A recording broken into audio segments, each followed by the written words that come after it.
கடகம் வந்து சந்திரனுடைய ஆதிக்கத்தில் பிறந்ததுனால இதில் ஆண் பிறந்தா ஆணை ஆசைப்படுற அளவுக்கும் பெண்கள் பிறந்தா பெண்களே ஆசைப்படுற அளவுக்கும் பேரழகா இருப்பாங்க. இயற்கையே அழகா இருந்தாலும் கூட தன்னை அழகுபடுத்திக்கிறதுல அதீதமான ஆர்வம் இருக்கும். இதெல்லாம் வந்து இவங்களோட இயல்பான குணமா இருக்கும். சந்திரன் வந்து வளரும் தேய்ங்கிற தன்மை இருக்கிறதுனால இப்ப இருக்கிற யோசனையும் புத்தியும் அடுத்த ஒரு 1/2 மணி நேரத்துல மாறிடும். அடிக்கடி மன மாற்றத்தை சந்திக்கக்கூடிய நபரா இருப்பாங்க.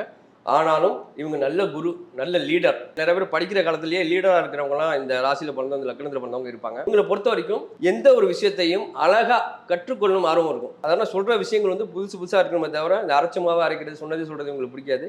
நிறைய புத்தகம் படிக்கணும் அப்படிங்கிற ஆர்வமும் கலை இலக்கியங்கள் எல்லாம் ஆர்வமும் அதீதமான உங்களுக்கு இருக்கும். இப்போ அதை நோக்கி பயணமும் சில பேர் செய்வாங்க. அப்படி செய்யும் போது இவங்களோட ஆயுள் விருத்திக்கும். அதாவது ஆயுள் நீட்டிப்பாகும் புத்தகம் ஆமா ஆமா. படிக்கிறதுனால. ஓகே. பொதுவா அதுல இயல்பு இருக்கும். ஆனா சந்தர்ப்ப சூழ்நிலையில படிக்க முடியாத சூழ்நிலையோ, இல்ல வந்து ஏதோ ஒரு வேலை ரீதியாகவோ அது சந்தர்ப்பம் இல்லாமல் போகலாம். ஆனா அவங்களுடைய மன ஆழத்துல வந்து இந்த புத்தகம் படிக்கணும், கலை இலக்கியங்களை பத்தி தெரிஞ்சுக்கணும், அதுல வந்து அதீதமான ஆர்வம் இருக்கிறது. இவங்களை வந்து குருவே தலைவரே அப்படின்னு சொன்னா சந்தோஷம் அடைகிற ஒரு நபர்.